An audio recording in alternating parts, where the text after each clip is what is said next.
Blade Talk with Scab and Joe. The American experiment requires us all to push the boundaries. What's up, everybody? Welcome to Blade Talk with Scab and Joe. Sit back, relax. We got a pretty good show here.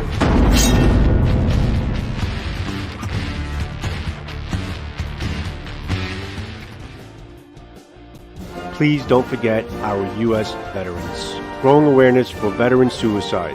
Hashtag 22 a day no more. Veterans, you always have a place here. There is a number in the description of all of my videos for some good folk that can help you if you are in despair.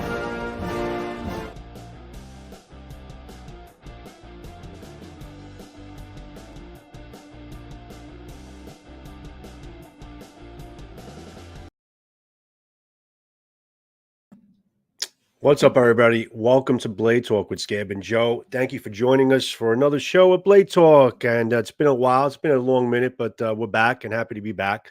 And great show today. We got Eric Hansen on from Fobos Knives again. As you can see, we've been, as far as my channel, I've been showing his knives like crazy on Instagram, a lot of pictures. Did a introduction to opening box with the knives. I just absolutely love the knives. And can't wait to actually just run them through their course and see how they work. And I'm sure they're going to be fabulous. But we have Eric back on because there's a couple different announcements that we're going to be he's going to be making in terms of some new prototypes that are coming in, some new business ventures that are coming in, and kind of just wrapping up the year with Fobos Knives and accomplishments and where he is at this point, and with the many different shops that he's selling through and all that. And we're just going to get in with Eric and talk about Fobos Knives. So without further ado, and obviously you guys know, as you saw in the introduction, supports our U.S. veterans, our active military, and to our active law enforcement. So without further ado, let's bring the gents into the room. Thank you for joining us, and let's start the show, and we'll get to the comment section as soon as possible. But let's welcome you guys in. So we got Eric and we got Scab. Welcome, gentlemen. Hey, what's going on? What's up? What's going on? Good evening. Eric, glad to have you back with us, buddy. Thank you. I'm glad to be back. Well, give us a little bit, for those who don't know, and I can't imagine who doesn't, but just give us like a 1 or 2 minute introduction of yourself and Fobos Knives. And then, Joe, you're going to pepper in some questions because we've been talking about this backstage. Let's do that. Introduce yourself, Eric. Yeah, Eric. Well, my name's Eric. I'm the owner of Fobos Knives, for operators by operators. I've spent 29 years in the military, in the Army and SF and within the intelligence community. I got into knives, obviously, just being a Green Beret and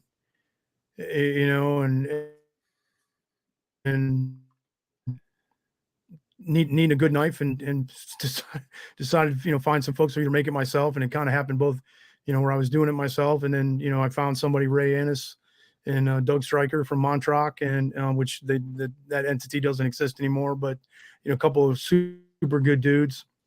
And it just kind of went from there. And then once I made one of my own, it was like, bro, I was like, what, and so, they told two friends and they told two friends, and, here we are. So, in a nutshell, that's, what it's about. And now, now that I have a public face, I can actually public face with a little bit of a longer beard. Yeah, my beard's a bit longer. My wife hates it. We just did family pictures, and she's like, "You're gonna cut that thing off." I said, "No, I'm not." And I didn't. It's still here, right? So, dude, I'm excited. You guys rung me up, and I mean, even after the first one, it's being back to back with Ernie, it was just I stand humble, but I really appreciate you guys reaching out, and well, we're always glad to have you on. I'm a big fan. Joe just got some of your knives. Yep. I've actually got a care package that I'm sending to Joe so he can test. He can do some industrial stuff. Yeah. But Joe, you guys kind of lined up a format without me, which I'm forever Yeah, I appreciative. mean, honestly, it's So jump in there. yeah, absolutely. So listen, it's before we even get to the agenda, I mean, it's what impresses me about your knives, Eric, is the fact that and it's really goes into all into the title, the for operators by operators. Now, you're I mean, considering you're the operator, you're the person who Yeah. basically is on the front line. You need certain knife that's going to do certain things, and Yep. and that's how you designed it.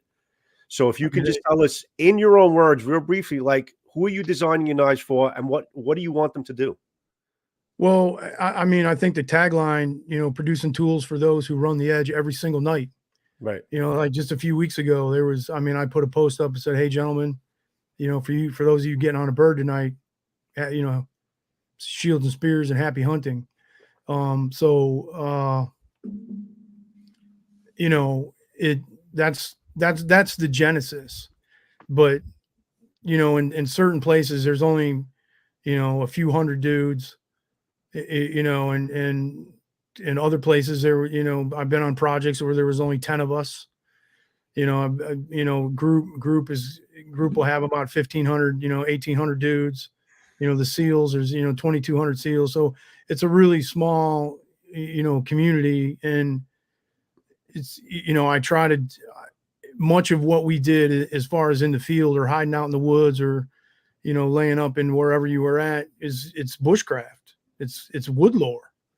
You know what I mean? And so the genesis may have maybe military, and it's I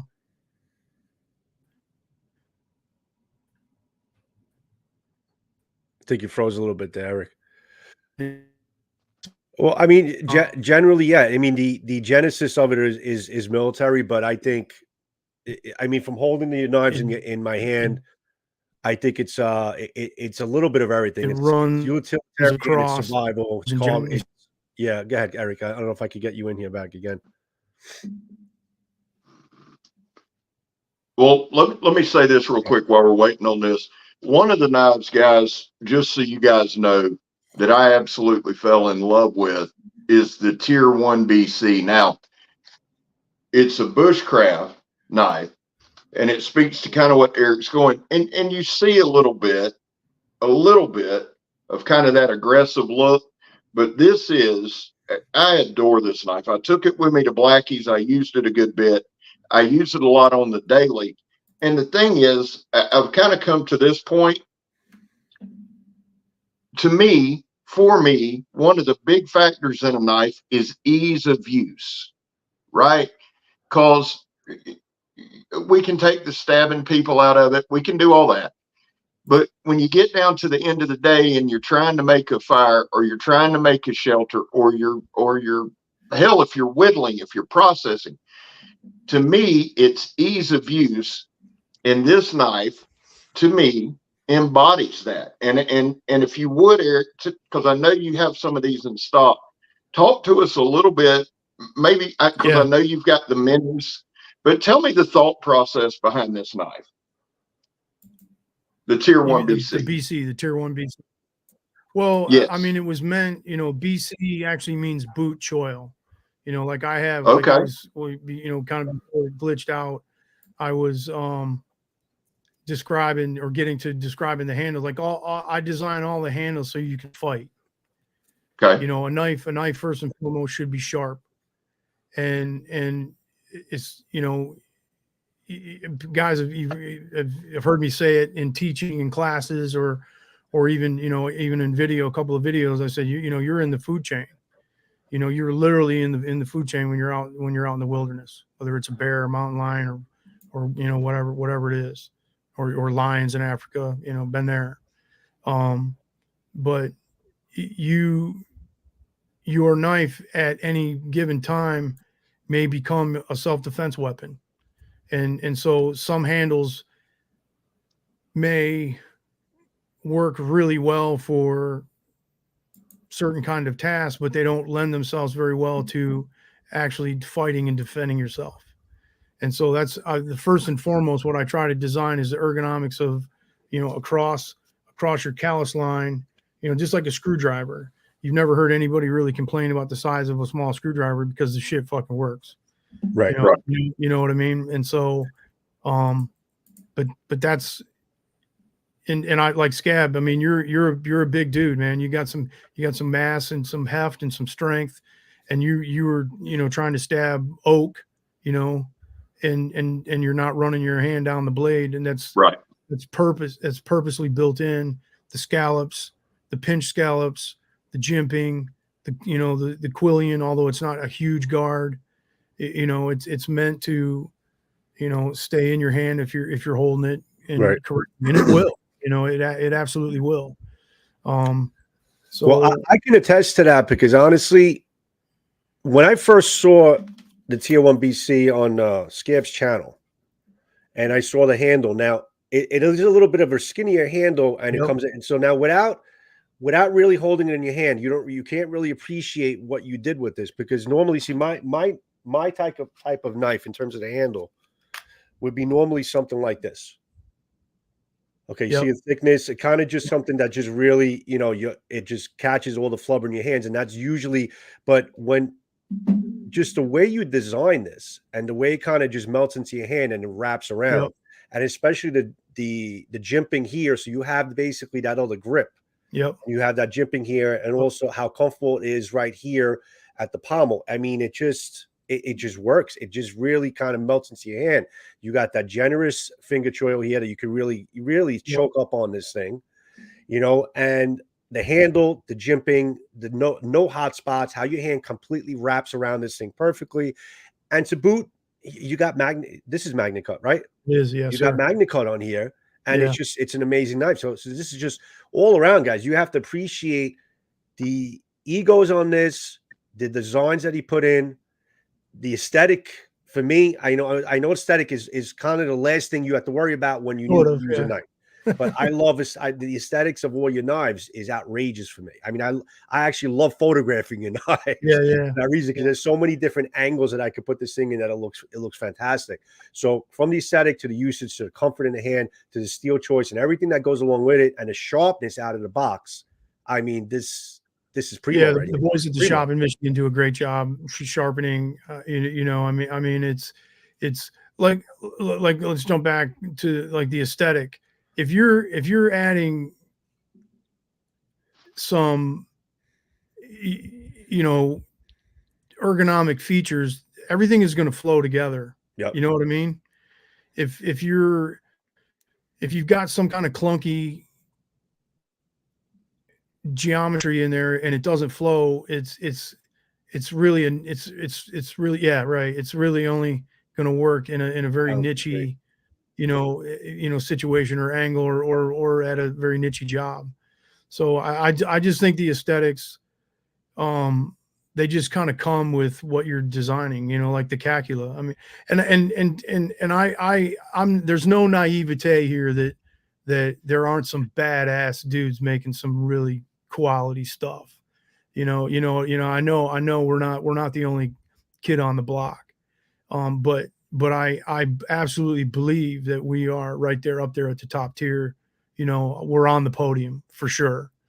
And I'll put my stuff up against anybody. I agree. And you know what? And it's not only the sheets that you guys are using, the leather, the stitching, it's phenomenal. I mean, you guys saw the Tier 1.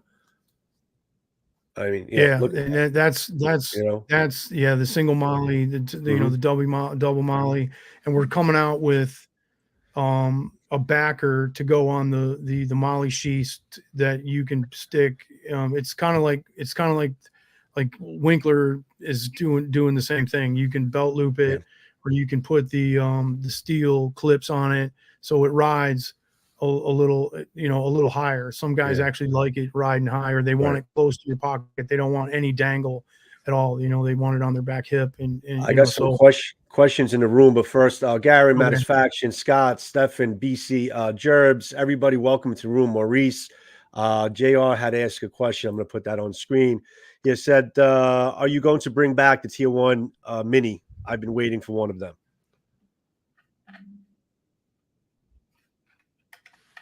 Yeah, as a matter of fact, the minis are all the stonewash minis are done.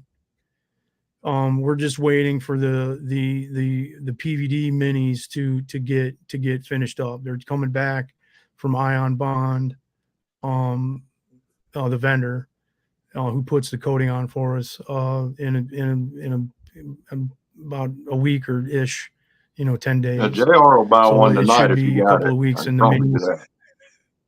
Yeah, I believe Hey, it. Eric, let me yeah, what's up? just real quick, because it's what I do, but I was trying to check. I've been holding this knife like this, right? And I don't know if you can just Yep. kind of choked up. And I do that a lot for whittling. Yep. But what I was going to tell you guys is this: you got the choil and you got the point here. Now, if you can see the color going out of my knuckles, I'm squeezing as hard as that choil is not going into my hand. It's not going into my finger. It's not cutting.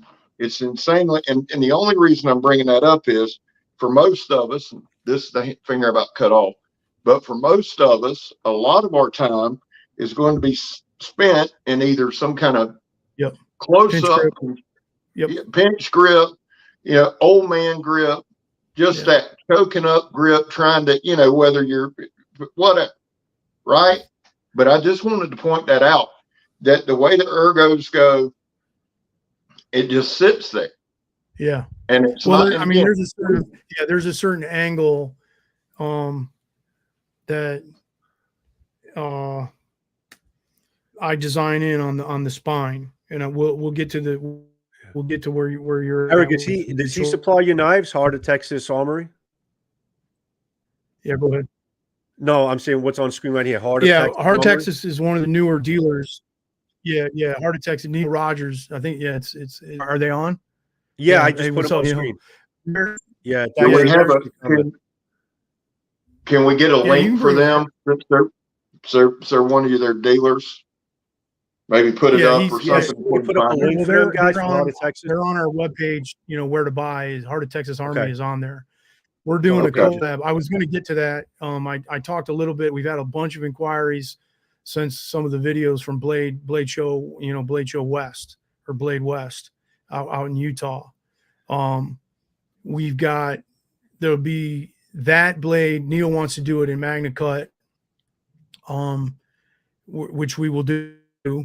And then I've got some German Damascus that's made out of leopard, retired German tanks, leopard tanks, out of the main barrel, gun barrel.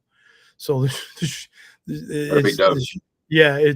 I'm super stoked at how that's going to turn out.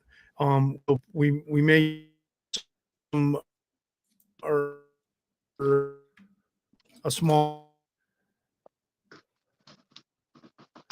What's up, Shady? What's up, Dakota in the Woods? Thanks, guys, for joining us on the live.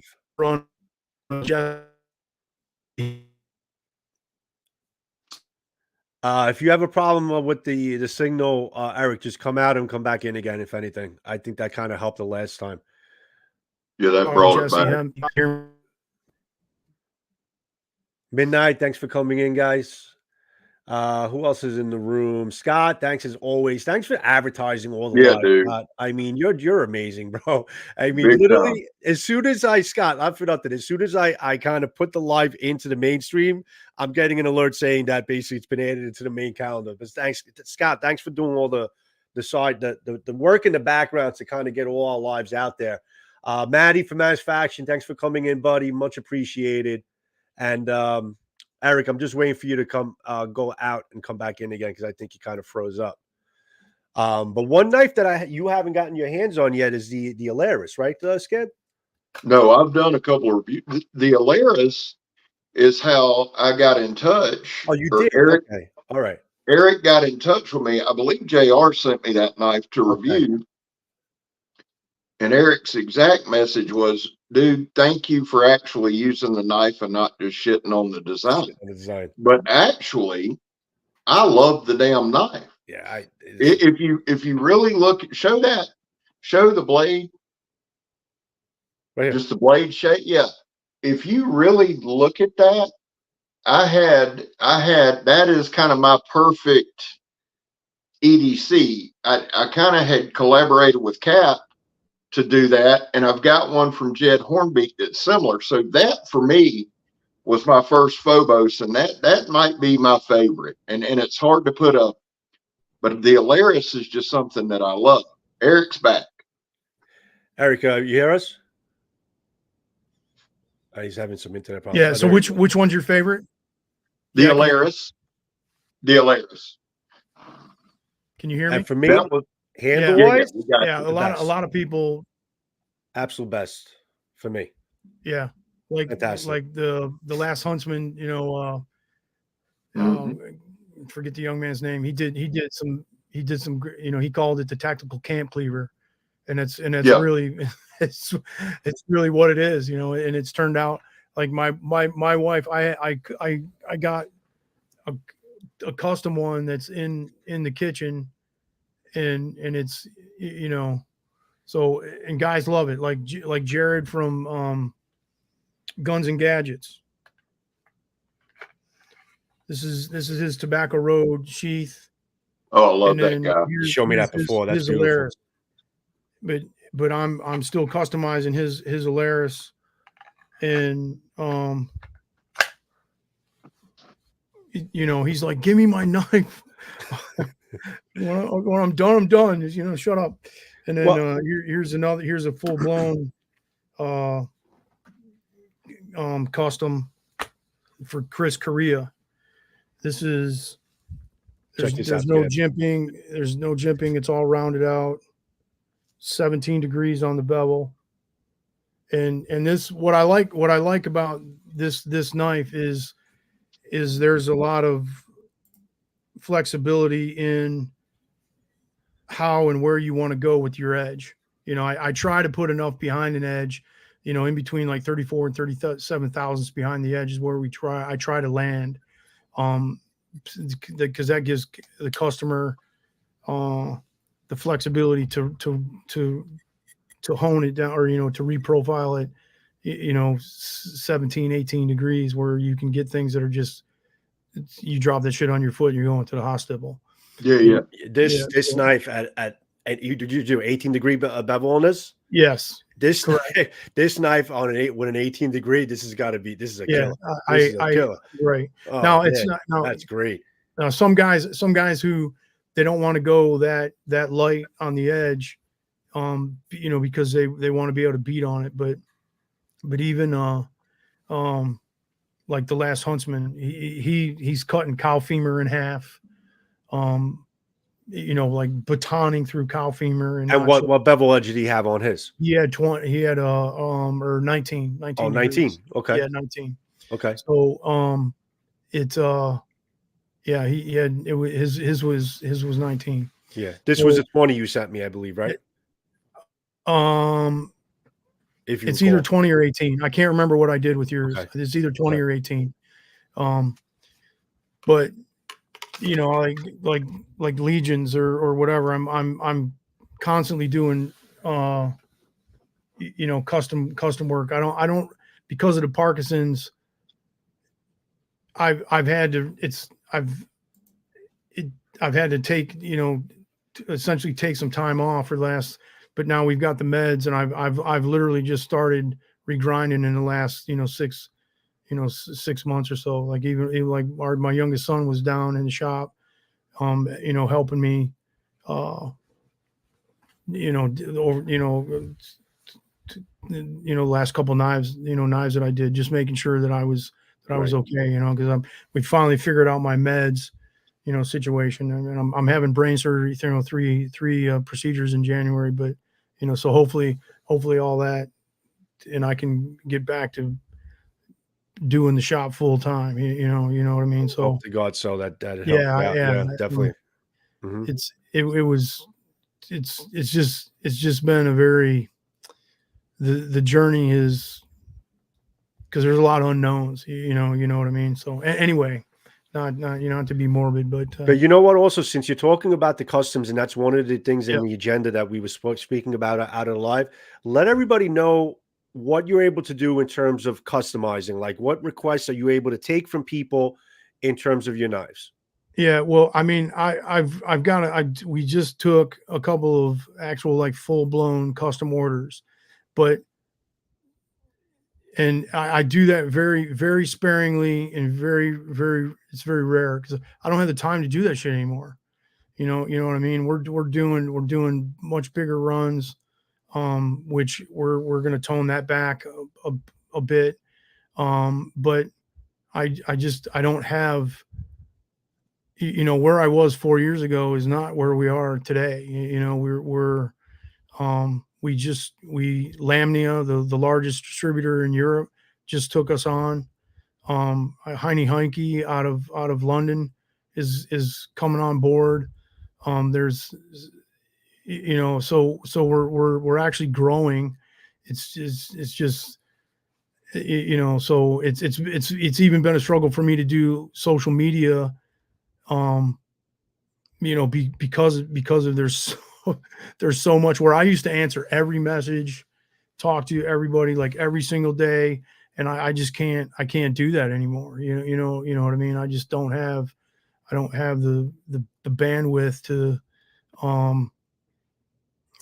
to participate in the social media side like I used to. So, but anyway, like one of the, where's it at? I just did, Maxim out of Canada. This is a full blown custom regrind of his Legion. So this is, I'll show the show side. So this is it's been thumb ramped. It's a 17-degree bevel on it. The tip is like, this is 53 thousandths behind the edge. You know what I mean? Or 53.5 is what I went for, and I got it. It's like spot on. 53.5 thousandths behind the edge. Now, At the tip. explain that tip. You were explaining it to us right before we come on. Right. So the way that you do it, or what I've learned is you don't grind, you don't grind the tip in, you grind it down. And so what that does is you can see the swedge is not right on the tip. It's backed away from the tip. So if the tip were allowed to where's the camera, to come up some more and be in line with the swedge, the point, and the bevel, the belly, it's all going to get really thin. They're all going to come together really thin. But as soon as I drop it down a little bit, it'll allow me to the top of the edge will, or the top of the tip will allow it to stay thick. If, Okay. you know what I'm saying? Yeah. So you Yeah. pull your swedge back away from the tip, and it thickens things up immensely, and it allows for some really tough, strong Reinforced step. reinforcement. Geometry is where I was going. Geometry at the actual tip of the knife. Yeah. But now down here, this is only, at the ricasso or at the plunge, this is only 24 thousandths behind the edge. But this is 53 thousand. So, but you're going to be doing a lot of delicate work here. Yeah. You're going to be chopping here, and you're going to be doing whatever you need to do with the tip. So hopefully the guy wasn't really super happy that I thumb ramped his Legion. He was kind of mad at me because I changed his knife, and I was like, bro,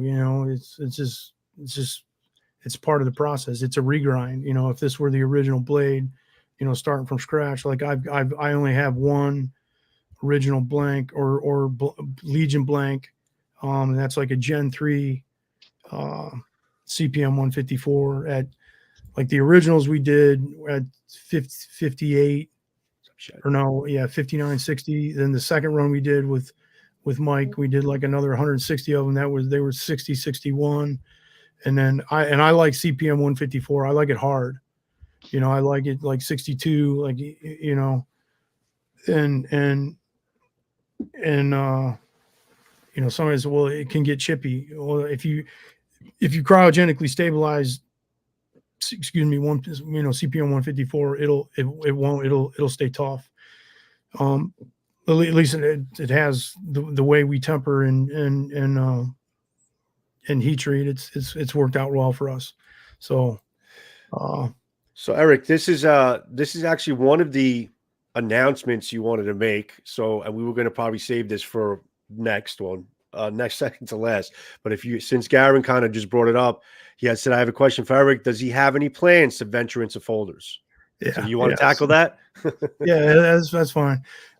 We have like a couple people have seen the couple prototypes that I have of the Calcula, and then there's another blade, Joe, that you liked, that you said it's, you know, spoke to you.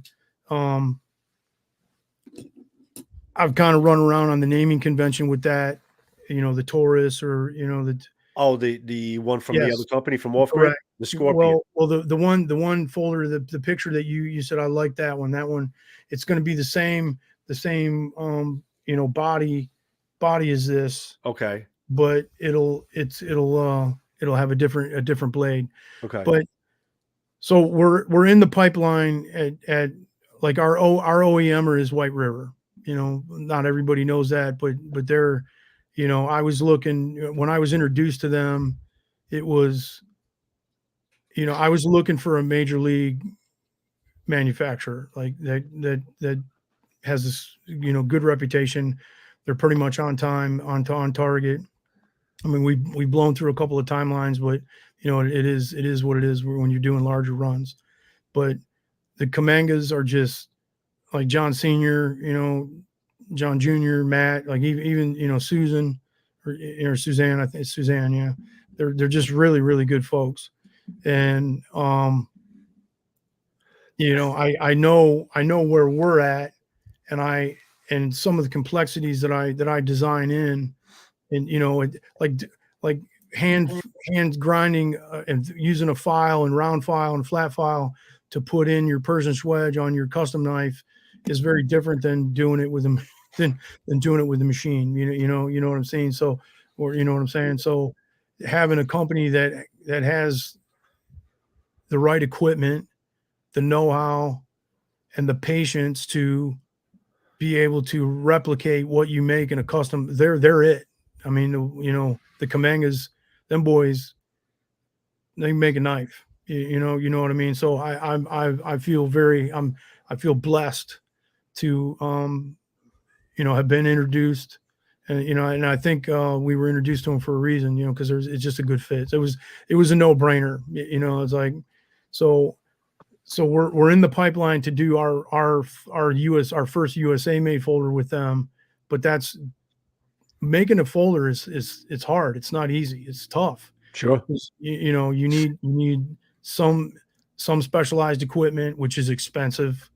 That's what rules out a lot of companies from making folders, is because it's just, to make the leap into making an actual quality folder, you need some expertise, and you need the right, you know, the right equipment. Anyway, so we're in the pipeline, and we're prototyping and we're slowly but surely getting to where, like, okay, because you know, when, just like anything else, when I want to come correct, you know, absolutely come correct. But we're in discussions right now with Blade Tech, out of China, to Best do Tech? Best Tech. Best Tech. I said, did I say Blade Tech? Yeah. Yeah, I meant Best Tech. And some people may disagree, and and we'll see how the comments light up. But You listen, and this is the conversation I had when you mentioned Best Tech. I was actually very excited that you said that, because I'm sorry, I had to mention Off-Grid, because Off-Grid's one of Off-Grid's best knives, best selling knives, and just the toughest bastard knife I ever seen in terms of a fold. And you know the knife, Scab, the Scorpion. Did you have the Scorpion, or does Donnie have one? Donnie does. Donnie has. And I mean, he loves it. I mean, that knife is just phenomenal. And Yeah, that is, well, they use I Best Tech mean, for that. they've the last 3, 4, or 5 years, they've had some very good quality influence from Europe and the United States. You know, they've had a couple boys from the United States go down, you know, go over there and say, okay, look, this is not, this is what, how we do it. And if you, and they got a designer out of, I think he's a Czech guy, like their main, like their top tier designer. That's where we're working. We're working with the BT line.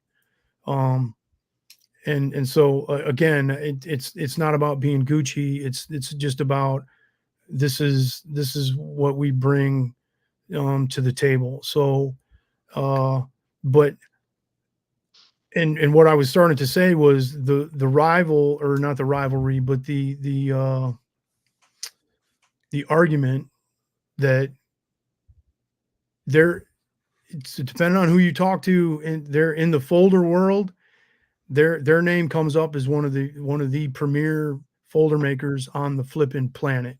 Yep. You know, and I hate to say that for some of the folder makers that are out there that are in the United States, in Canada, you know, a couple other good places. I mean, there is some rock solid stuff coming out of some of these shops, but Best Tech is, I mean, if what's the designer's name? I'll figure it out on Instagram, and or he's on Instagram, and he has got some crazy, and it's quality stuff. I mean, they're not fucking screwing around. And so for us to be able to prototype within a month or 45 days, and then within 3 or 4 months have 350 folders out, and then and getting the throughput and the cash flow that you need to be able to sustain and run a company, that's what we're doing, and anybody who's known me is at least one, if I've talked, like in a small group, or whether as at a grind in, or, like at Bark River, or, when I was there before, whatever, I've always said, like Bradford, I want to have the ability to bring a lower cost product that still has quality, and then the American made stuff.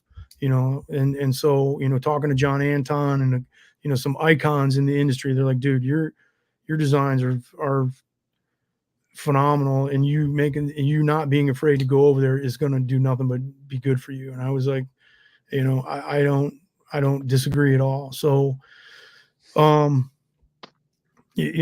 that in a nutshell. I would like to show a couple of other folder things that we're doing, but I'm not gonna. so Whenever you're ready. Yeah, Whenever you're ready, I'm man. just, we'll do when we're close. We'll come back on the show. You know what I'm saying. So, and then showcase it to the public. But like I just like Heart of Texas Armory. Those guys, and that Malvado. The evil, or the wicked. That's kind of, I enjoy doing that. I enjoy having, Neil reached out to us, or to me, and we spoke on the phone, and he was like, hey, look, this is kind of what I'd like to do. He gave me liberty to draw it up. We're like on our second revision. I'm getting ready to send him what's probably going to be the final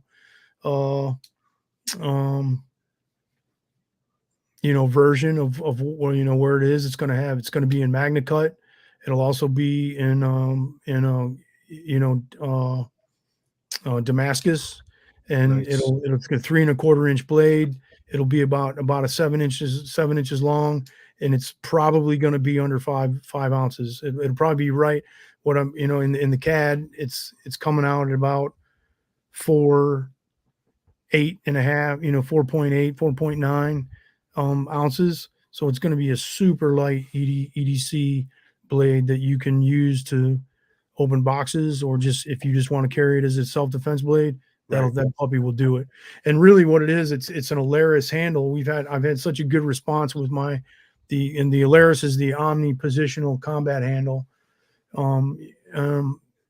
we've had such, dude, I love that fucking handle, and so I just took it and shrunk it down 80% ish, and did a little bit of stretching and kind of, to stay true to the set of geometry that I use for our hand ergonomics.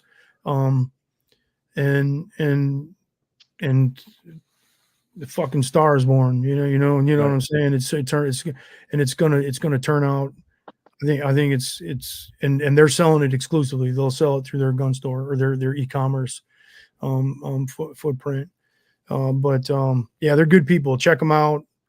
Heart of Texas Armory. Anybody who's listening, I'm not shilling out for them, and just Neil's a good dude, and they will absolutely square you He's away. in the room, guys. So you see him in the room. If you have any questions for them, I think they're still in the room, and you could probably ask some questions about anything you want. Yeah. Neil's a good dude, man. But you'll find Neil also, like Eric said, you'll find, if you go to Phobos.com, you'll find him on his list of sellers, right? I think in our vendors. Yeah, they're like right row 3 or whatever. Okay. So what else? Prototypes. Any other prototypes? Yeah. Yep. We're redoing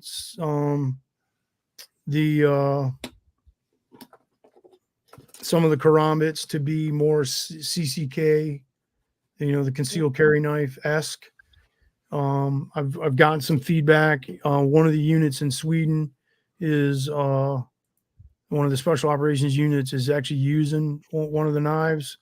And then one of the guys out of the Netherlands is actually testing for us. Good, Sophie.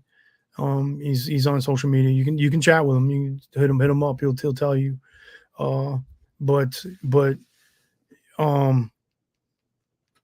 Yeah, I don't, because dudes are snapping screenshots, I guess. So, like the scales are different, and it's just we've moved the seatbelt cutter, down. There's going to be some bigger changes, and our first CCKs should,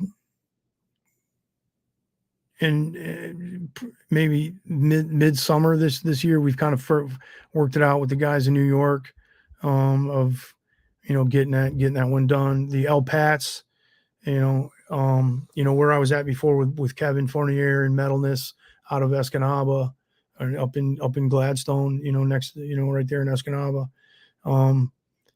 The El Pats and the Whitefishes should be coming here this coming year. So we've had those with him for a while. Of course, we had a falling out. It is what it is. But those are finally coming, and it's looking. I'm happy with where we're at. We've picked up some distributors out of Europe. We may go do the blade. The show in Germany. We may do that. I know there's been some guys that are over there like, bro, you got to come over here. So we're seriously considering it. We just had our booth was just made. It's like a 10, we can have a 10 by 20 or a 10 by 10 with the aluminum trusses.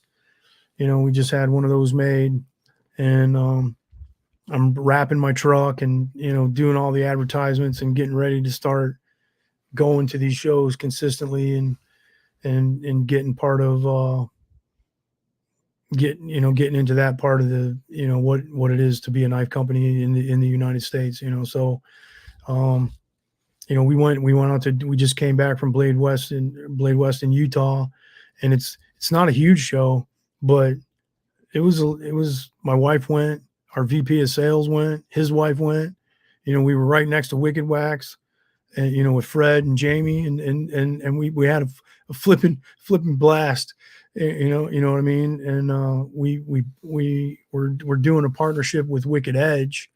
So now in every box that we sell now, there's going to be a QR code that allows you to get a 15% discount on any Wicked Edge product that, like, so if you can even bundle like everything together. So it's not just for one.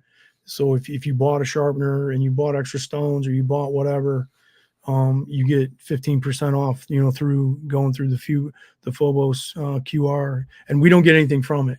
You know, what Wicked Edge is going to do, or what we're working on right now is they'll take the current Phobos knife that's coming out, and they'll do a sharpening video and saying, okay, this is how you sharpen your Phobos knife, you know, because some guys don't, you know, they don't have that, you know, that skill isn't as common as some people would think that it is. You know, they get a folder, and as soon as it's tall, they buy a new one. You know what I mean. But that's what we're doing with that with those guys. And I'm you know, Kay from We is just, they're good people too, man. You know what I mean. And so I'm super happy that that we're working with them. So and what else? Let's see. I showed you that new Legion. I've since I did that guy's blade, I've got like three Legions right now in the shop that I've got to, you know, make it like that. We will be sending to Guns and Gadgets and to Johnny B, Johnny Appalachia. They're going to be getting 3 Calculas each to give away for Christmas. So, you know, check them out, reach out to those dudes. You know, I mean, they're super popular on YouTube and on Instagram, but they're, you know, they're good dudes too, you know, too. And like Jared just this year just moved from Maryland, to Tennessee because of our Second Amendment freedoms. You know, there's less, you know, up in where it all began is, you know, is not as, you know, gun friendly or weapon knife friendly as, you know, as it is here in, you know, Tennessee. So he's moved down. You want to do the minis and the minis, or what, you know, what do you want to do next? Let's show them up, because I know we've got a lot of. First, are you going to be at Blade Show in Atlanta? Yeah, we Blade Show Texas was sold out, so we can't get any tables. And our booth isn't completely done yet, so I don't know if we're going to have a booth, but I'm going to try.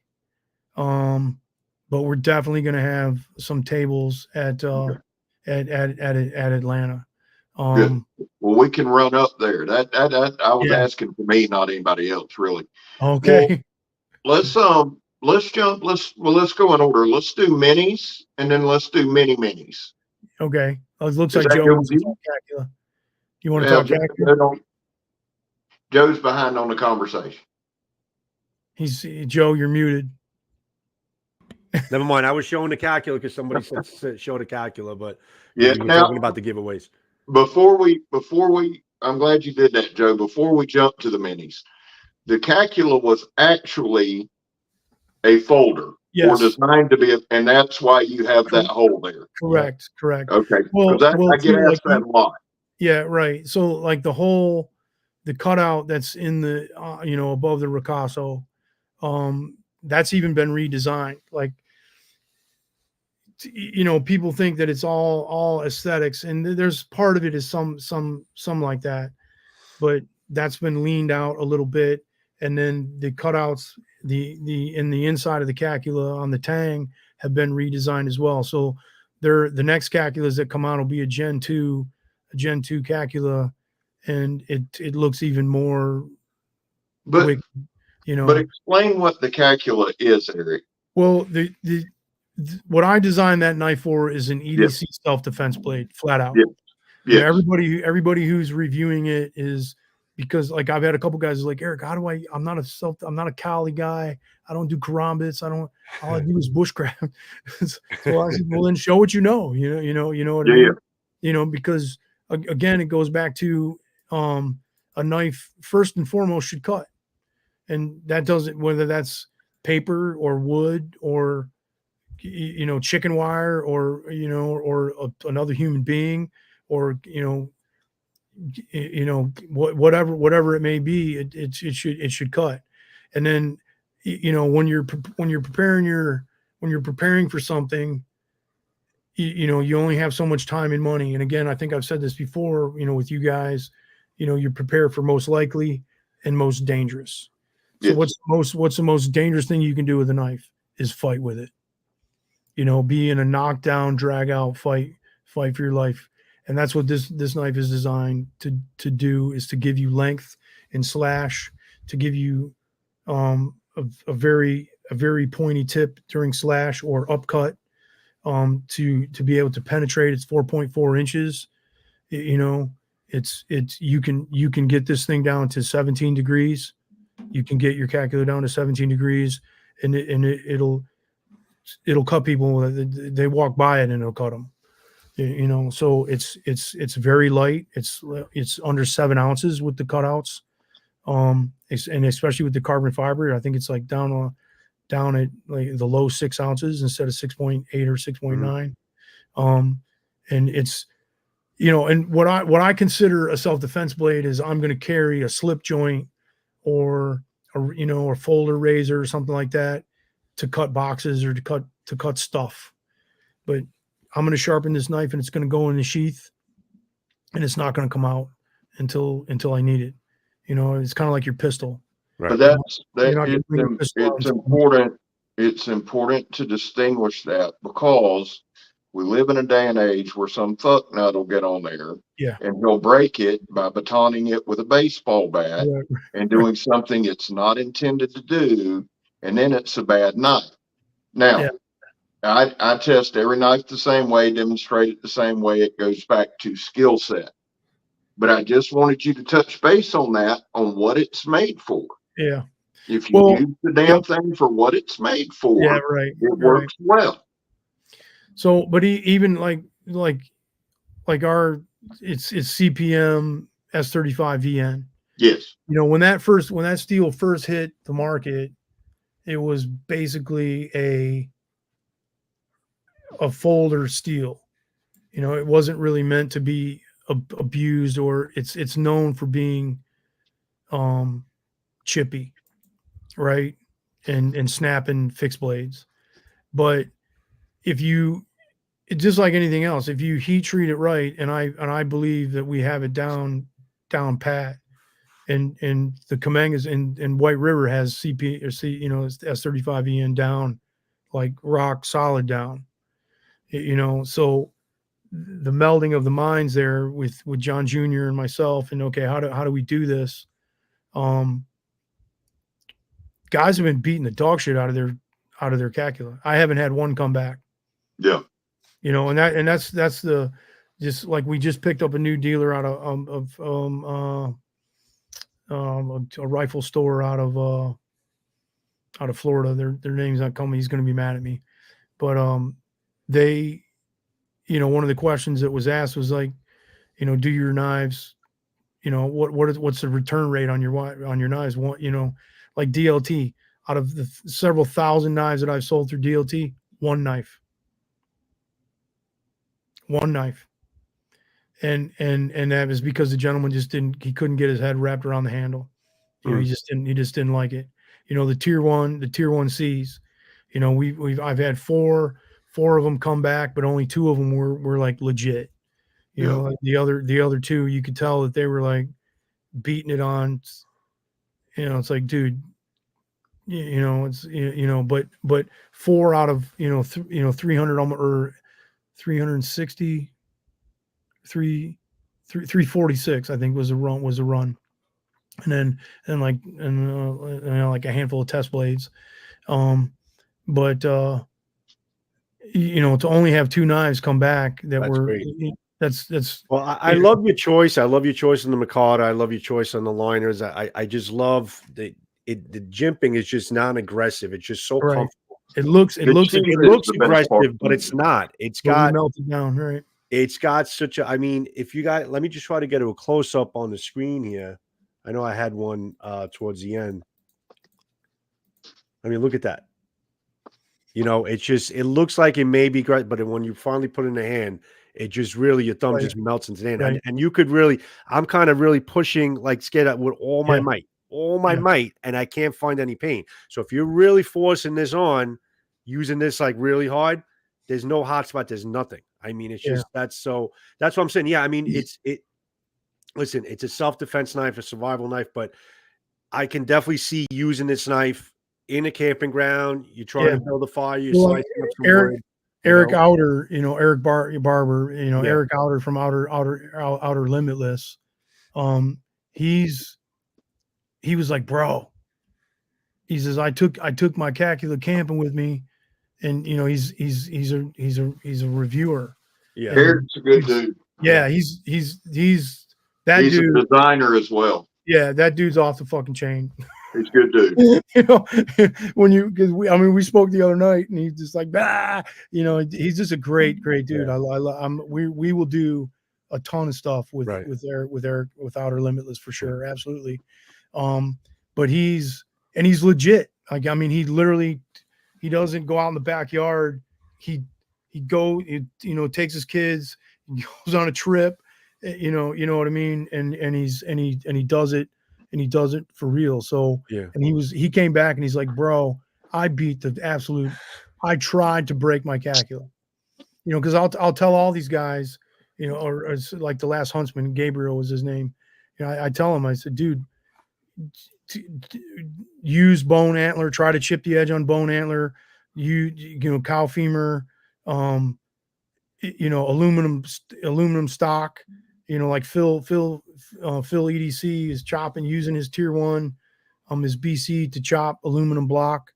Now that knife, that particular knife, out of the entire, like we did 1,000 units. We did 1,000 knives of the BC, and I've had 2 that came back with decarbonization on the edge. Yeah. And he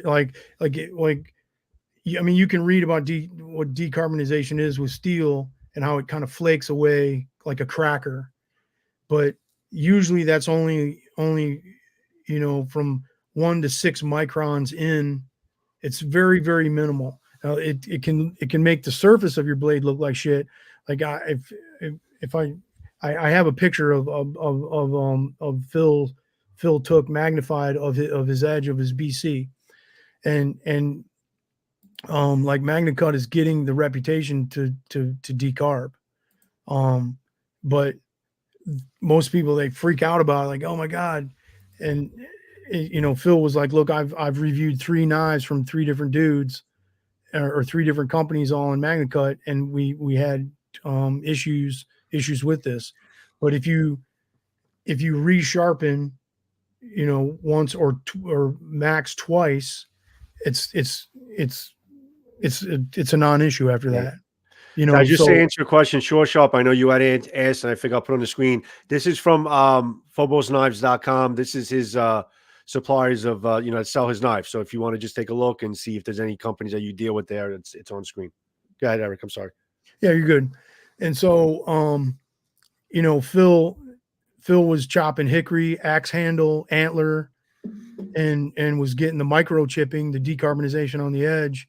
And I was like, can you take a magnified picture of it? He's like, yeah, sure. And I was like, that's because we were discussing, okay, did we overheat the edge when we were putting the bevel on with this, with the grinder, or the 2x72 belt, belt grinder. And I was like, that's not the way we're doing it. It's too quick. It's not, I don't think so. Eric, who is in the chat from Fobos Knives right now? Let's see. It might be I don't know. This is Phobos. It's on screen. I put it on screen. It's from Phobos Knives. Oh, he's just using. Okay. I thought it was somebody from you guys. No. All right. I mean, like a couple of our admins have access to all of our social media, and sometimes they'll actually post. I don't have anybody ghostwrite for me, but like like Jim and Ashley and some, some of the guys that are known, they get on and they post, because I can't do it all the time. Right. But that's the night in the video that where they're chopping aluminum block with their tier 1 BC. It's that knife. And so once he sharpened it twice, no problems with the edge. Okay. You know what I'm saying? So, and so it's not that I'm, because there's some serious videos out there about magnet cut and decarbonization. Some companies are like, what the fuck, but and I've had a couple people respond in our private chat on the on our website to say, hey, you're making this out of magnet cut. Is that Jim? Yeah. Yeah, it's Jim. Yeah, it's Jim. What's up, brother? And so I said, I'm not worried about it. We're going to do more knives in magnet cut because it's a badass steel. And I know Laren not super well. I mean, we've had some private video meetings and discussing how we should heat treat and do it. One thing I may do is our next run. We may temper at a much higher degree and not cryogenically stabilize. So we might do that. I want to experiment with it, and before we do it, because I don't know. I just it's just one of the things that because I like to temper as high as you can so you can use your knife around fire. Right. You guys heard me talk about that before, but that's why, that's the only reason why. Scab, I got a question for you. So, I mean, I've had the T1BC. I haven't been able to test it yet. You've tested. You did a full test on it. You bit the shit out of it. Now, we're talking about magnet cut right now. We're talking about the super steel edge retention. Tell us about the knife. Tell us about what you did with it, and tell us how it held up. And I know you're going to be using it again pretty soon. Tell us a little bit about firsthand, basically the knife after using it. What, with the tier 1? Yeah. It's one of my favorite knives. I carry it all the time. The edge retention is phenomenal. That's one of my things anyway that I like. I took it with me. I take this knife a lot, and everybody knows what I do. I mean, I just, for guys in the chat that are watching, I want to clarify something. It's very, very important to me that everybody understand what the knife is used for. It's not knocking anybody. It's not taking a shot at it, because I beat the shit out of them too. Yeah. But we have to be careful in this day and age, because companies are getting a bad reputation because a knife is broken by someone who don't know what they're doing, and it's not what the knife's meant for. Now, that being said, I've hammered this one, but the thing that I like about this one, and I like my Calcula, I do, but I have extra and ultra confidence in this one. Yeah. And it's a personal preference. But Joe, you talk about edge retention. I don't know that I've even stropped it. And I'm going to go ahead and do another review with it, I think on Thursday or Friday. I like the knife. When I cut a lot of tires at work, or you see the tire cutting and stuff, those are usually 10-ply trailer tires. Those aren't just tires.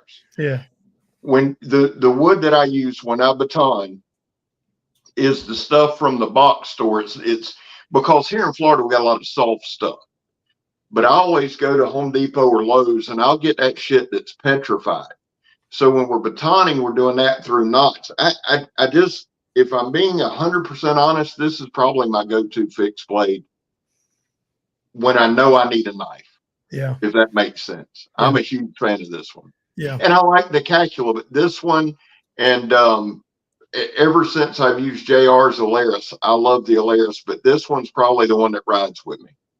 So that being said, let's go ahead now and transfer into the minis, because I'm really curious about them. Well, the Gen 3 Mini is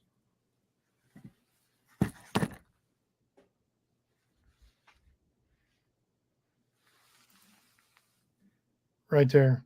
See, I like that. That's nice. That's really and nice.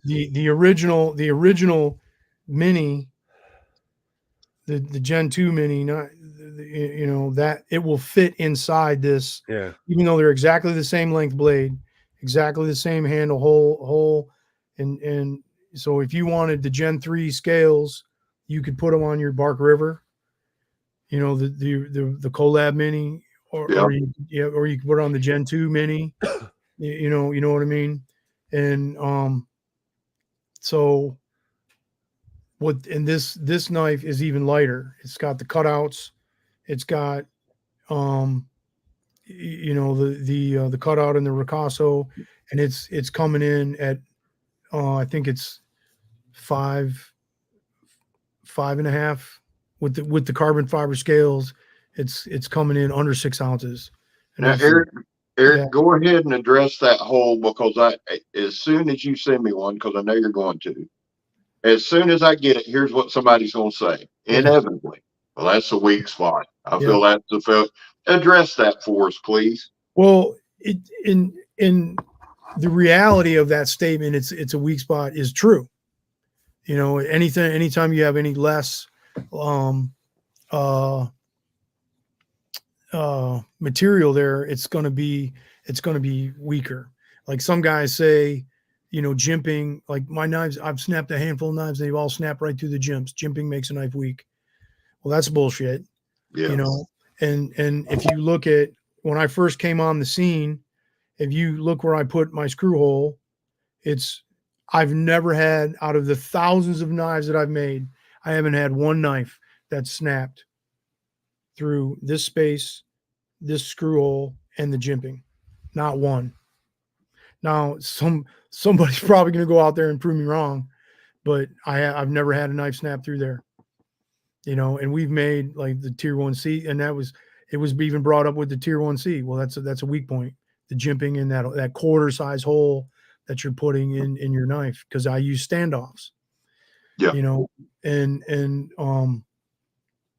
you know, so, but if you look at the way we space everything out and the geometry of how the lines flow across and flow together, it takes any kind of bend or flex in the knife and spreads it out in different uneven. So it's not a point of fulcrum, Right. because the ricasso is in the center of this. The actual the Persian wedge, which is put on there to create flex, ends and starts in the middle of this hole. This hole is angled. As the flex goes down this cutout, the cutout widens out. So it's just like a truss. A truss Yeah. has, you know, even if they're curved trusses, they have triangular, you know, because they're meant to take load and spread load. Right there. Yeah. And I appreciate you doing that, because it just needs to be addressed, and I'm glad you addressed it, and it gives a good answer. Right. Now on knives like this prototype karambit, if you can see, this is those cutouts are not going to be those are 60 thousandths in. So it's going to go in 60 thousandths, leave 60 thousandths on the tang, and go out 60 thousandths on an 1875 thickness blade. But what that does is lighten it up and still keeps it strong. And you can see how the triangulations and the spars, each individual spar spreads out, load and flex. You know what I mean? It hands it over, Yeah. literally hands over flex to the next truss. So all these little engineering things that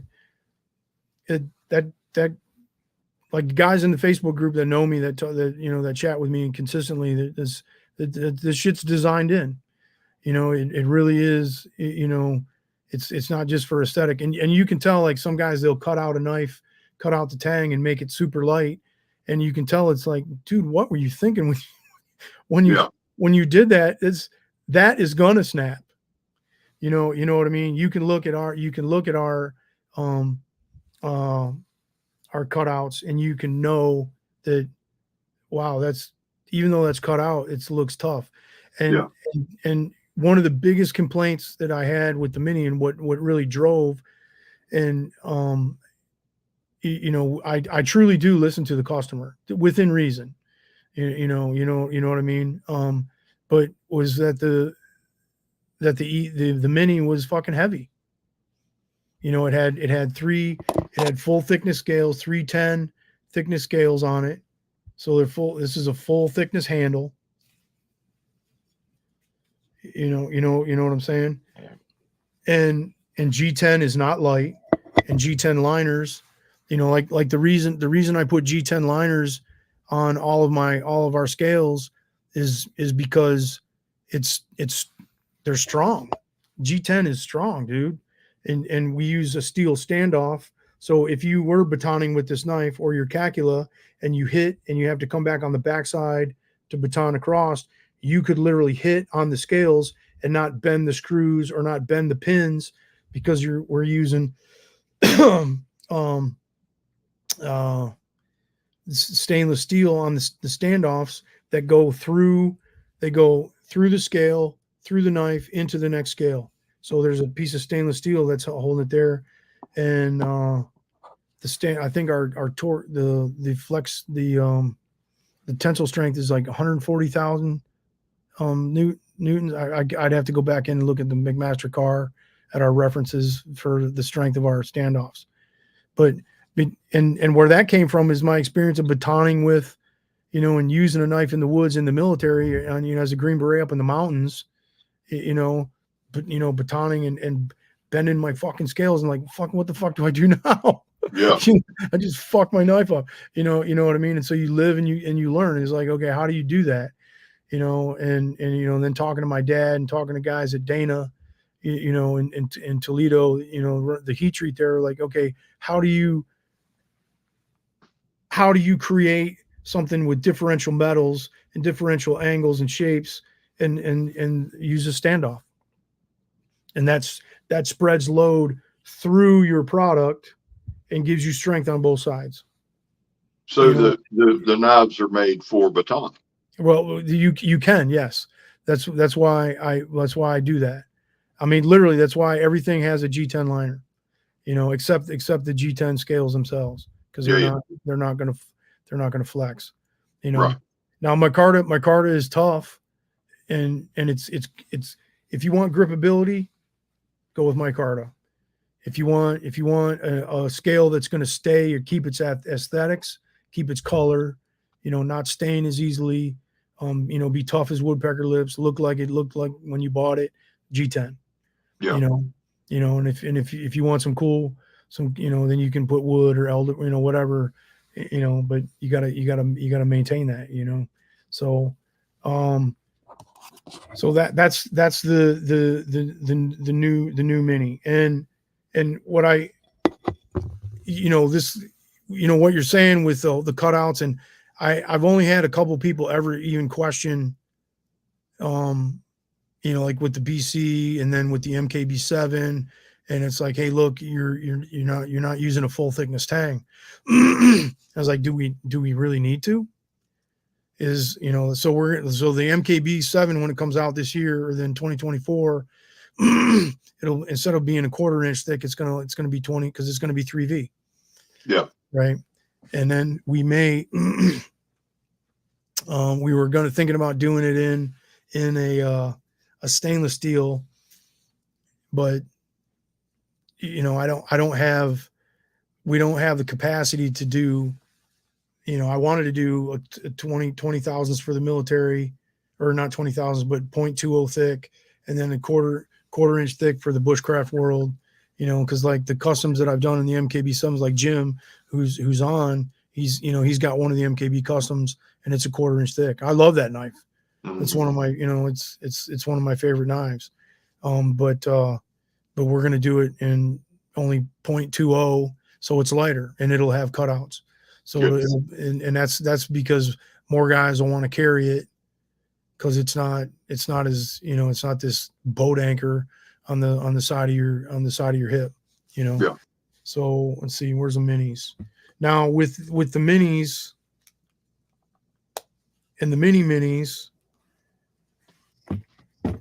this is a 3.5-inch blade, and it's got the shrunken pommel. And so, but it's exactly the same handle profile, identical. Okay. So this handle profile, sorry, my Parkinson's, You're okay. but they're identical. So your the mini and your mini handles are identical. The ergonomics. You're right. The hole positions, the outer shape. The only thing that's different on the mini scale is it's thicker. It's not cut out, and it's more round back here on the pommel, on the extended tang, right? And then you can see this is a straighter line to aesthetically fit with the shrunken pommel. Now, why did we shrink the pommel on the mini? Well, some guys, it makes sense. You're saving weight. You're doing it has nothing to do with that, and like the guys at ShivWorks, like that's you want to go to a good school for knife, learn how to use a knife, go to ShivWorks. Those cats got it going on. So, and one of the things they teach is you don't want a blade that extends out past your, because in some instances it can get stripped away from you. It can get taken away from you. Now, if you carry your knife correctly as your Phobos knife, your mini is never even going to come out, right? Even if I choke up on the choil, it's never going to come out, right? And with your mini, if I'm choked up, I can really do some damage with my pommel. Yeah. Or I can choke down and hold the knife the way that it's supposed to be, and voila, it's hidden. Well, your pommels are made for striking. Oh yeah, it's made. It's so the reason, and this may sound crazy, but I've trained a ton in law enforcement. I own my own training company. When I got out of the military back in the 2010s, that time frame when I was not working for another government agency and I was on my own, I was out training law enforcement, or helping buddies train law enforcement, either worldwide or the feds or or whatever. So if you're at the gas station and some flipping cholo comes up to you and starts to shake you down, and you draw your knife and you hit this dude with your knife in the forehead, you're going to get arrested. Yeah. Because what he's going to say is, I was only asking for a cigarette. I just needed $10. And this motherfucker just draws a knife and smacks me in the forehead. And next thing I know, you know what I'm saying? Because in the self-defense world, we tend to think that you can't strike first. Right. Somebody rolls up into your space in the middle of the night at a gas pump, you're getting thumped. Yeah. First off, you're gonna get like, whoa. Hey, I'm not sure what we're doing here. Rongo bongo, you need to stay right there. That'll usually back a dude off. But if they continue to roll up on you, it's a different game. Yep. And you know immediately he's gonna crawl up into your space and make you feel uncomfortable and have you try to act nice or scare the shit out of you or whatever it is. No.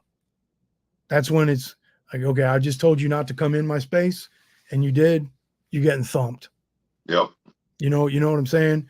And the reason I brought up law enforcement is because I've been on the stand or on video call or telephonic call as the expert witness, and you get arrested using your pommel, I'll be your expert witness in court, straight up. Yeah. Because this is law enforcement has a force continuum of, the first thing they have to rule out is most dangerous, which is lethal force. Do I draw my pistol and smoke check this dude, right? Or do I use a taser, or do I use de-escalation, or do I use my baton, or do I use whatever. So just like this knife has the deadly end and the non-lethal end.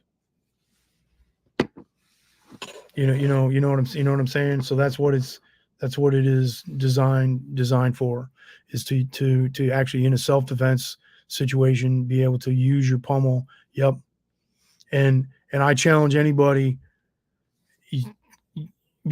you grip that knife and smack the shit out of something with it, and it's going to stay right. It's going to stay right there.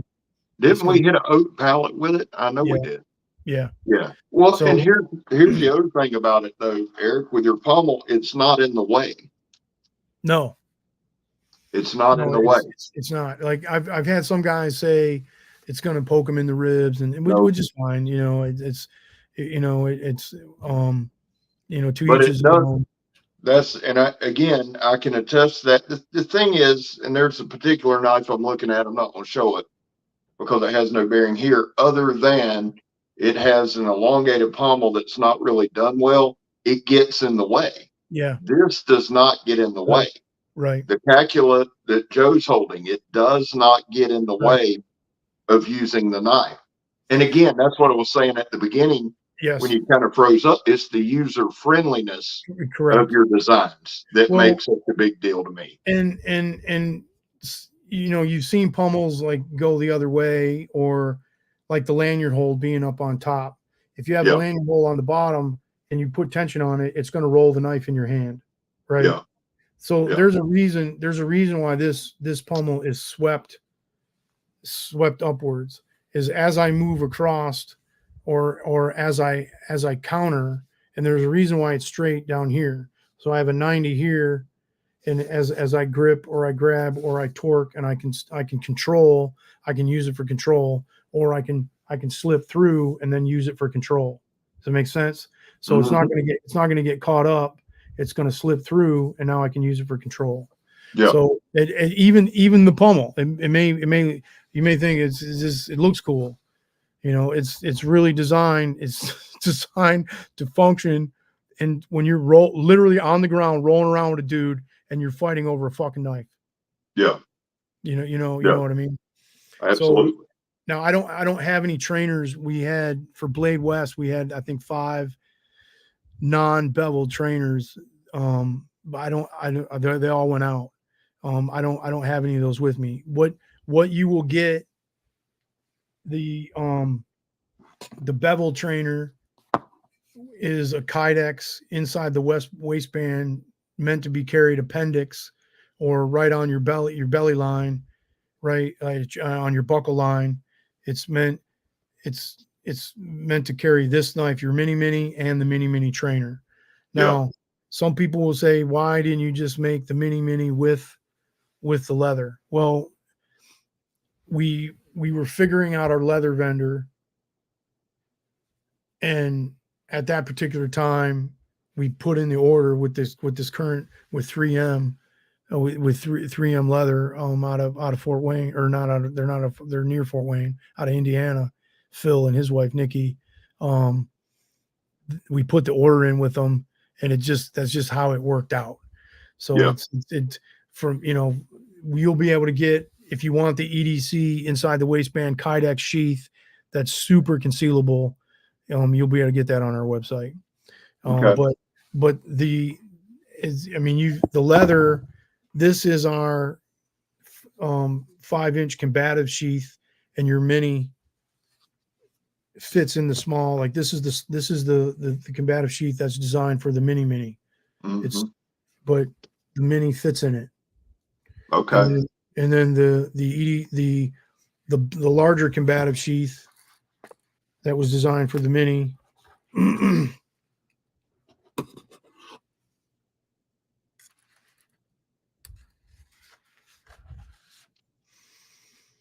that fits deep carry, because remember, you can take, it fits deep carry, so you can, and it still has the 79-pound magnet, but you can take off the snaps. You can unscrew the snaps, and you can take off the strap system if you don't want to carry it, and just use the magnetic retention. So what we sent with the sheaths is our EDC sheath, and we debated. I was like, okay, do I send? Yes, there you go. You see it. And you got the EDC, the 4-inch EDC sheath that came with the original minis, right? Well, that'll fit a ton of different knives. And I know most guys who are going to carry this thing every single day. Yeah. That's literally my favorite thing. I'm not gonna lie. but guys who are going to carry it every single day are probably going to get a Kydex, or a Yeah. custom Kydex sheath. And then they'll use like all my sheets are designed to be carry all kinds of, different knives. You know what I mean? I know this one for sure is the F.O.B.O.S Tier 1. Yeah. There's all kind of Molly Yeah. compatible, and then you can carry it Yep. Scout, you can carry it Bell. Eric, I actually enjoy carrying this belt. I just like carrying it standard belt. Yeah. I really, really do. And if I carry it Scout, for whatever reason, man, if I carry a knife Scout, it's usually on the left side. I don't Yeah. know why. I'm right-handed and I'm right-hand dominant. Also. Well, to be honest with you, I just come up with it.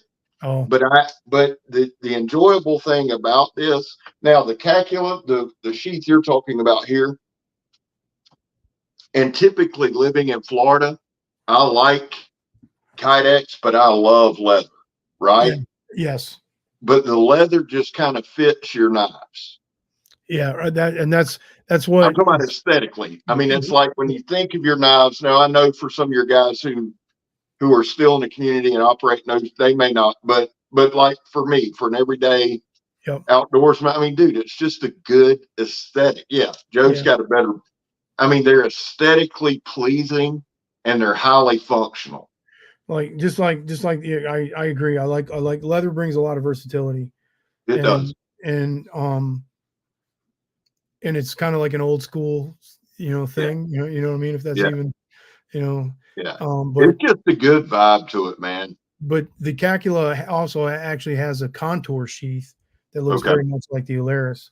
I thought I brought mine in here, and I can go get it. But it's shaped too, and that's on the website too.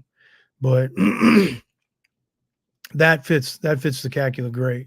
I mean, it's contoured specifically to the blade. Are there any comments or questions you want to get to, or from the guys in the comment section? I think people want to know maybe like the minis, like the rollouts for the minis. Yeah, right. We kind of got off track there. Thanks, Scab. No problem. It's what I do. But the Stonewash minis and mini minis are done. The PVD minis and mini minis are coming back from the vendor here in next week or a week, 10 days or so. They're not very far behind, and then it should be a couple weeks after that.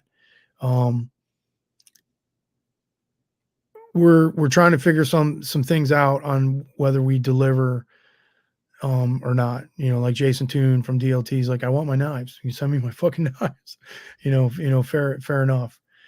So we just keep posted. It'll be a couple of weeks to about a month before they drop. Well, you let us know, and then we'll also get it out as well. Yeah, right. For sure. I appreciate that. We'll get the word out for sure.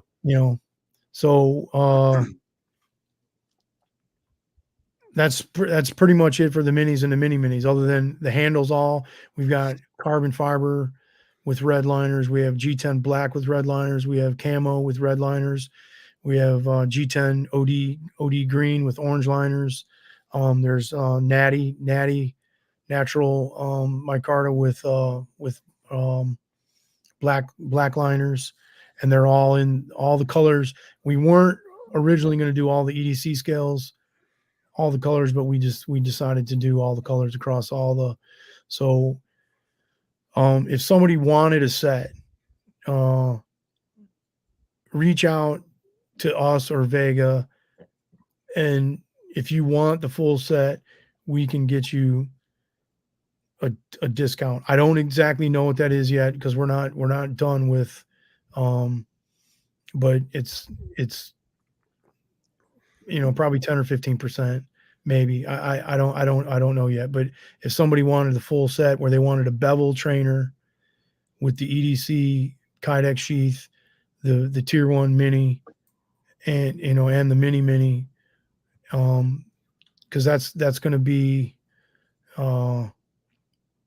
let's see, the mini is coming in at 220, right around 229 or something like that, or maybe it's 249, and then the 269, I think it's 269 for the mini itself. So because of inflation, the prices have gone up a little bit, but not a tremendous. But that'll be also a knife that, there are restrictions as far as blade size, and that'll be a knife that I think so many people are going to be comfortable being able to carry that knife around every day. Yes, right, and something that weighs 5 ounces, disappears. Right, you forget that it's there.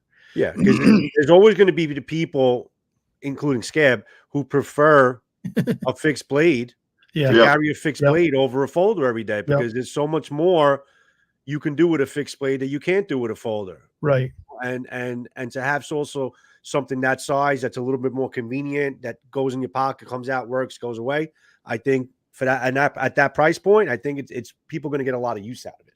So like it's funny that you mentioned folders, because like one of the folders, I'll kind of let the cat out of the bag a little bit, a little peek, is going to be a lockback.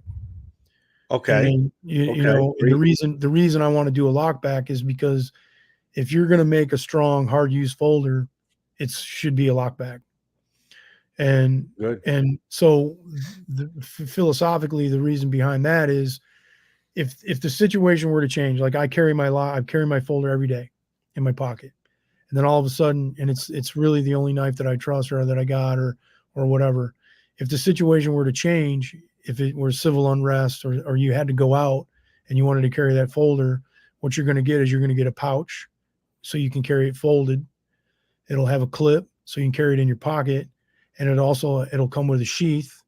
So if the situation changes, you can put the sheath on, open it up, lock it back, and stick it in your sheath and carry it like a fixed blade. So that's what's going to come with the lockback. Makes sense. I like that. Does that make sense? Oh yeah. Yeah, absolutely.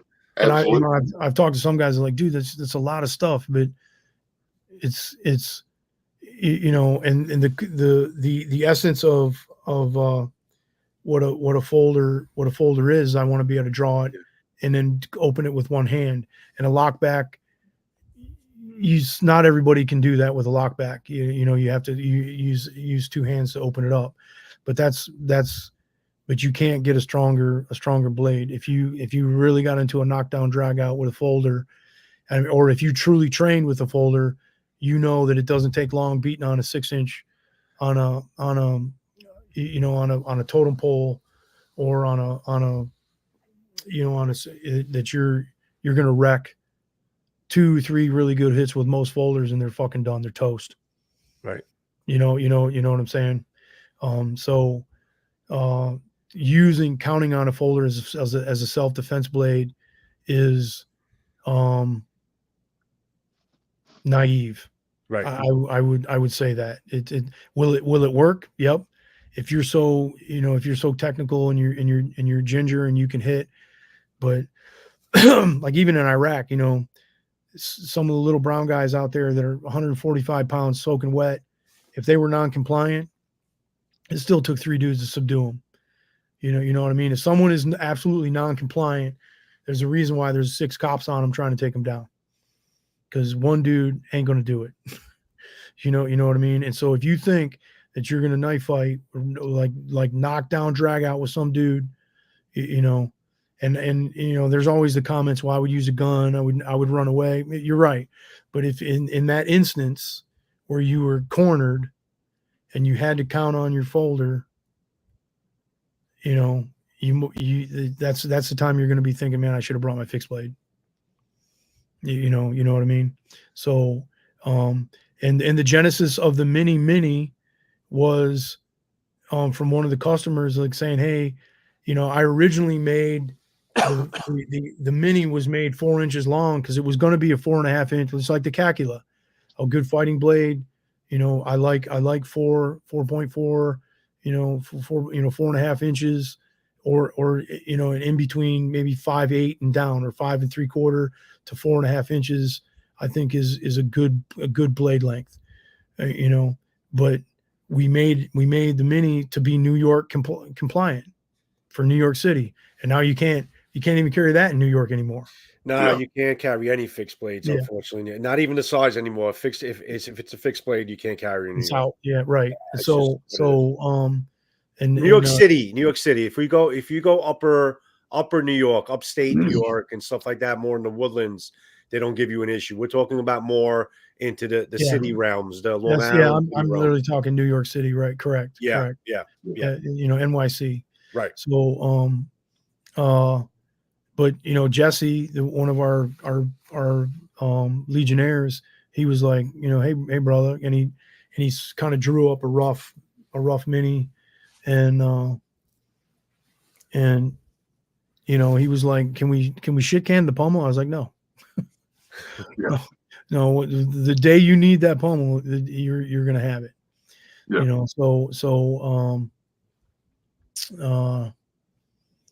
That's the design. Now, the reason I kept the handle profile the same is because some guys want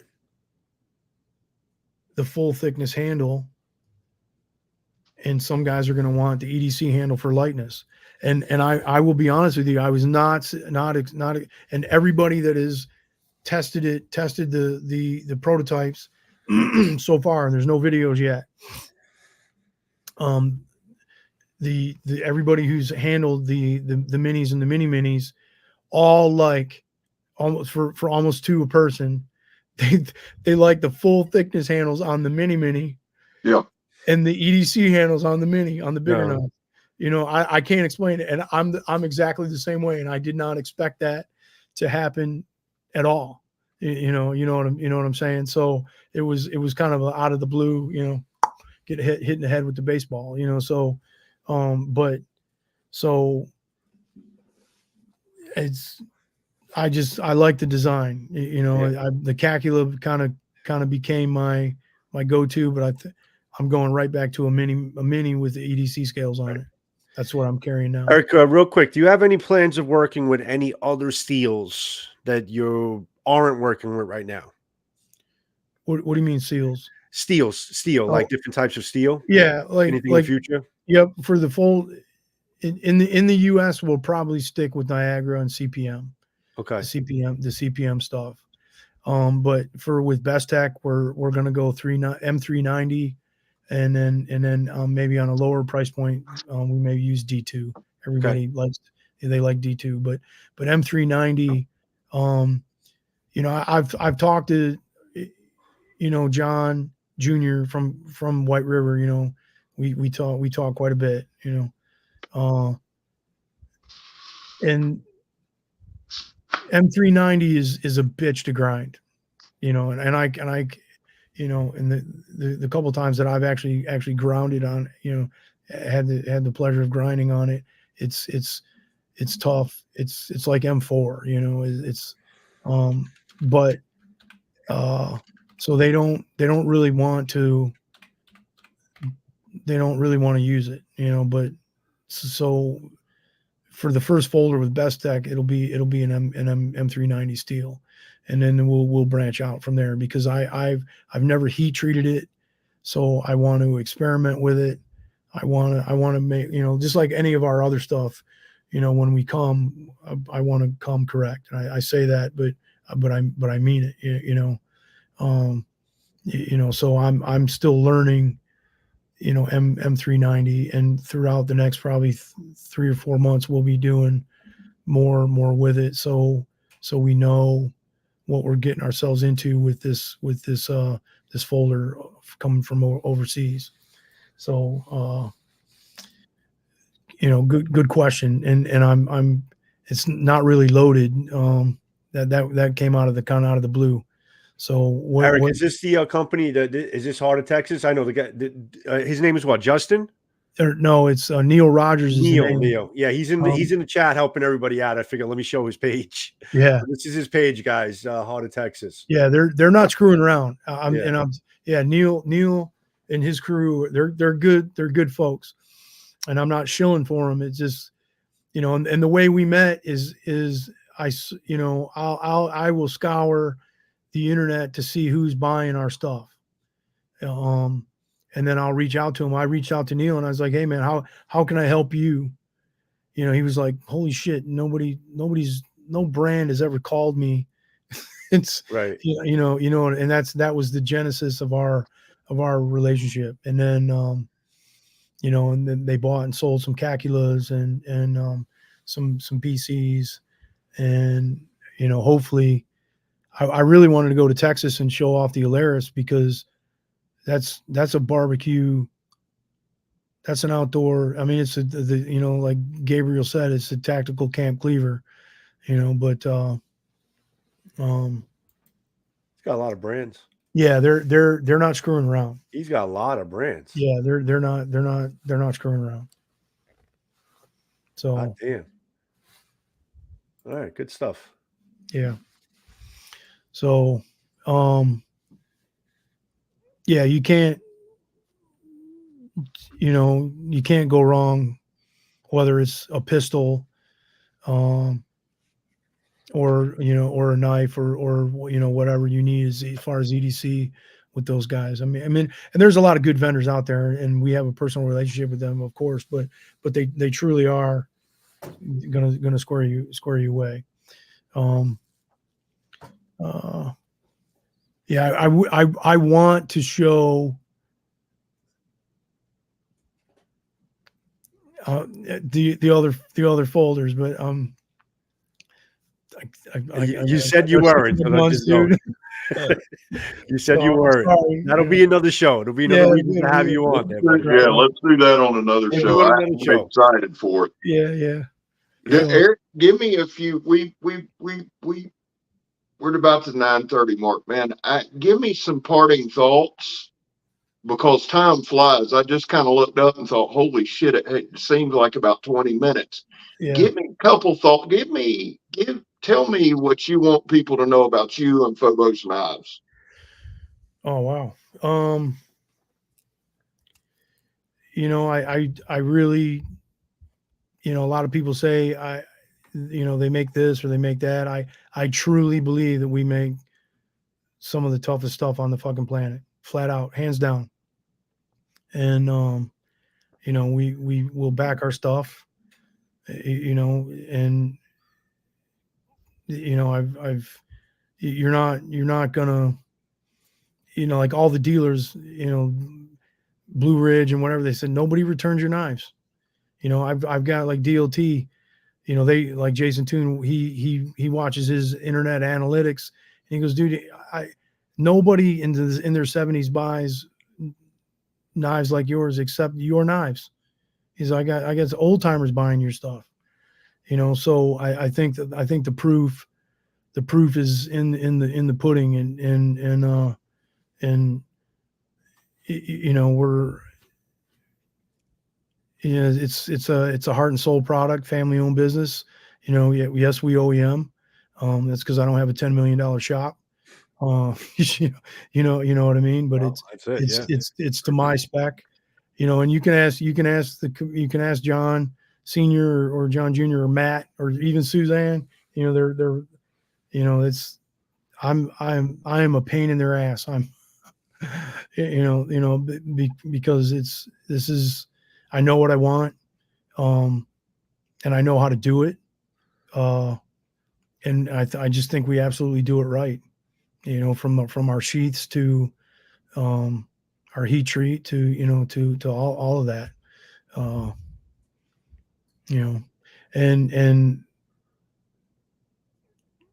if you're not, I would seriously consider about carrying a fixed blade, and it's not trying to sell fixed blade here, is because we're if it's easy to carry, but I would seriously, if you're going to go out into the into a civil unrest, or needing to got to go get some toilet paper, you know what I mean, whatever it is, you may put that folder in your pocket, but carrying a fixed blade inside the waistband it's a game changer kind of tool, especially because of the minis you got rolling out. I'm really excited about those. That's I believe I mean, there's some good companies. Like I've talked about Shivworks and, TCal. There's some dudes out there that are designing some badass. There's no naivete here that think that I got a lockdown, is like law enforcement. They think they got a social monopoly on violence. Wrongo bongo. And, you know what I mean? I have no naivete that we're not in the mix of some good company, but we are definitely on the podium. We are at the top tier of, of what we make. So, you can't go wrong with us, and I don't often try to sell us, but, cause the knives speak for themselves. But, in a nutshell, but as far as a piece of, good fatherly advice, get a fixed blade. Whatever that fixed blade may be, whether you're going to carry a Puco or a small buoy, like Dark Timber has got a kick-ass buoy, they're 91011, Vehement. There's all, get a fixed blade, get one, and and look at the handle ergonomics, look at how, or two or three. Yeah, or two, right. So, and a lot of people ask me, like, Eric, like, I don't pay you guys, like there are some social media dudes out there that you gotta pay them to shill for you, but I don't pay you dudes. We send you knives and they're yours until you break them. You know what I mean? And that's, that's why there's video out there of them chopping antler and cow fucking femur, and aluminum block and steel nails, you know what I mean? And it's not parlor tricks. It's real deal, stuff. And I've been around steel all my life. I mean, my great grandfather's machine shop is still running up in Toledo. My dad ran the heat treat for Dana Corporation for 30 some odd years, and modernized it. You know what I mean? He wanted me to be a metallurgist. So, and I wanted nothing to do with that. So this is something that, whether it's ballistic steel or knives or whatever, I've been around it all my life. And I think it shows in our designs and in the product that we put out, Yeah. Well, so, I 100% agree. 100% agree. And your involvement with the company, whether it's reaching out to a reviewer or a seller or your interaction with the people who make your, I mean, that's big, man. It's big. Yeah. And we are appreciative to you. This is our first show back in several months. So thank you for being on with us. Yeah, it matters, man. We appreciate it. Yeah, I do. I appreciate you. Glad you were here, man. Really, really am. Joseph, tell me something. Yep. So, Eric, listen, excited about the new rollouts. Thanks for coming in. Thanks for basically sharing. You listen, there's definitely passion. There's passion in your voice. There's passion in what you do. Yeah. And you take pride. I mean, listen, it's about, you take pride in your product and your product is good and you do want your product to speak for itself. And it does. Yeah. I am looking forward to basically running them through the ringer, within reason, testing them out, showing people what they could do, like Jason or Jacob Peterson of Prepared Bunker. Maybe I'm messing his. I told him, I said, dude, fucking break it, because like who's that dude with DBK? The guy that he's in Europe. He cuts through the car tops and he destroys every single knife. No way. Would you? Yeah, right. Yeah. Yeah. Yeah. And he's, that dude is out of control, but you actually get to see what a knife is at, what a solid knife is capable of.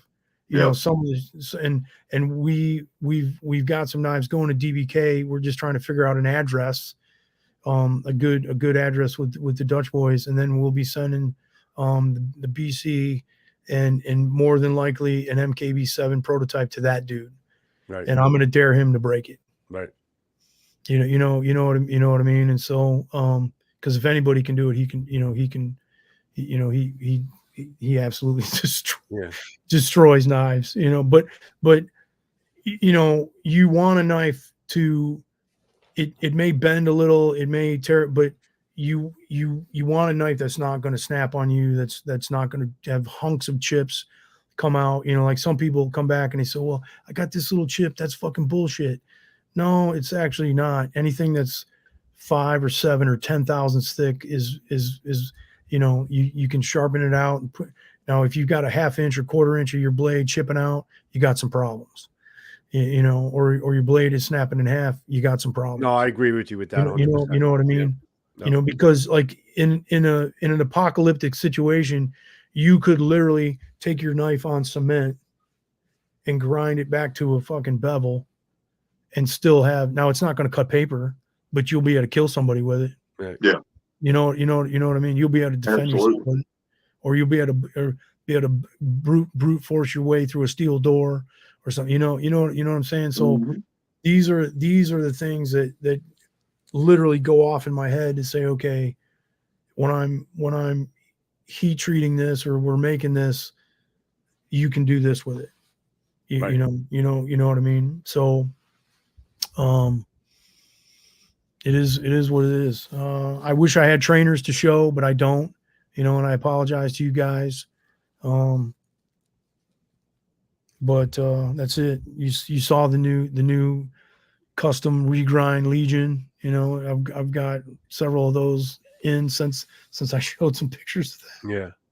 You know, So just keep in touch with us as far as when the rollouts for the minis are going to come out. We'll definitely try to get you guys that info. And everyone in the room, I mean, it's been so many conversations you guys have been having. Your boy Jim, I think Jim from Fobos Knives, he's been answering a lot of questions. Yeah. All to Texas too. I mean, guys, thanks to the whole company. You guys are great. Thank you. Thanks for staying in the room and helping everybody out with their questions of Fobos Knives and all that.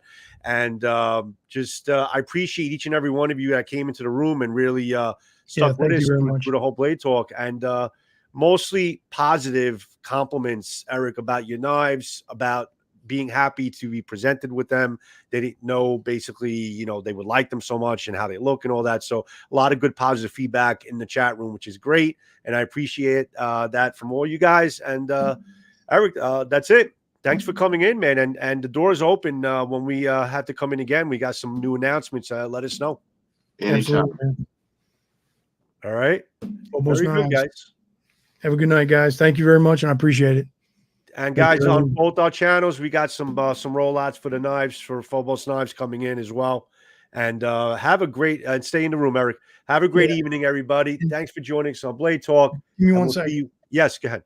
And don't forget to check out Jared at Guns and Gadgets and inquire with those boys and with Johnny Appalachia, Johnny B, because they're both going to be getting 3 Calculas to give away for Christmas. So it'll be 6 blades, Calculas. We may even throw in some Alarises to get them out there. So just reach out to those dudes and say, hey, I want to get in on the giveaway. So you definitely want to get in on that, because those are some great knives to have for the holidays. That's for sure. Yeah, all right. Absolutely. Fantastic. All right, guys. Thanks for that, Eric. Thank you very much. Appreciate it. Thanks, Eric. Scab, have a good night. Have a good night, everybody. We'll see you in the next Blade Talk. Thanks for sticking with us, guys. Yep. Have a good one. Ciao.